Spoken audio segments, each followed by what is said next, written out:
വേറെ ഒരു ഫോമിലും മുമ്പോട്ട് വെച്ചിട്ടില്ല. മറുപടി പറയട്ടെ. 5 വർഷം തന്നെ വേണം എന്ന ആവശ്യം അല്ല, ഞാൻ അങ്ങനെ തന്നെയാണ് പറഞ്ഞിരിക്കുന്നത്.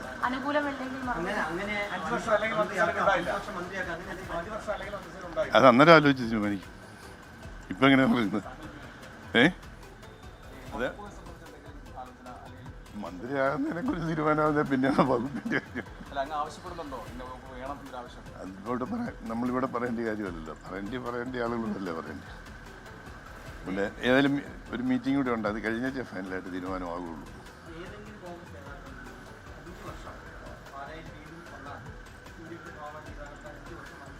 തന്നെ ഒന്ന് പ്രസംഗിച്ചല്ലേ പാലയിൽ. മാണിജ്യക്കാപ്പൻ അങ്ങോട്ട് പോകുന്ന വണ്ടിയിലായിരിക്കില്ല, കൊടിവെച്ച വണ്ടിയിലായിരിക്കും തിരിച്ചു വരുന്നതെന്ന്. അങ്ങനെ ബി.ഡി. സതീശൻ പ്രസംഗിച്ച. അതുപോലെ രമേശ് ചെന്നിത്തല പുള്ളി കൺവെൻഷൻ വന്നപ്പം അദ്ദേഹം അത് തന്നെ പറഞ്ഞു, ഇത് പാലായ്ക്കൊരു വലിയ സമ്മാനം കിട്ടാനിരിക്കുന്നു.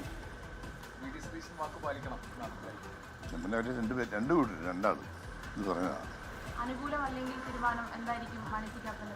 അതറിഞ്ഞിട്ടല്ലേ പറയാനൊക്കെ. അവരിപ്പോൾ പറയാം 2.5 വർഷമേ തരുന്നുള്ളൂ, അത് ആദ്യത്തെ അല്ല രണ്ടാമത്തെ ടൈമേ പറ്റുള്ളൂ, അന്നേരമല്ലേ മറുപടി പറയുന്നത്.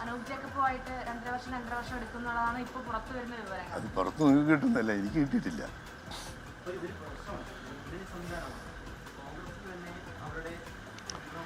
ഇത് ടീം UDF എന്നല്ലേ പറഞ്ഞത്. ആ ടീമിൽ എല്ലാവരും ഇല്ലേ?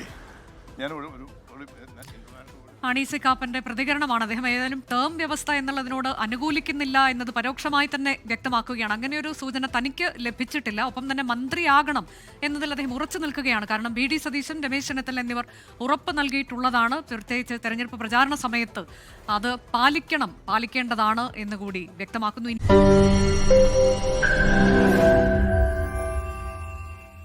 ലോകത്തെവിടെയായാലും ഏത് സമയത്തും 24 വാർത്തകളും ഓഗ്മെന്റഡ് റിയാലിറ്റി പാക്കേജുകളും എക്സ്പ്ലെയിനറുകളും വിശദമായി കാണാൻ ഞങ്ങളുടെ YouTube ചാനൽ നിങ്ങൾക്ക് സബ്സ്ക്രൈബ് ചെയ്യാം.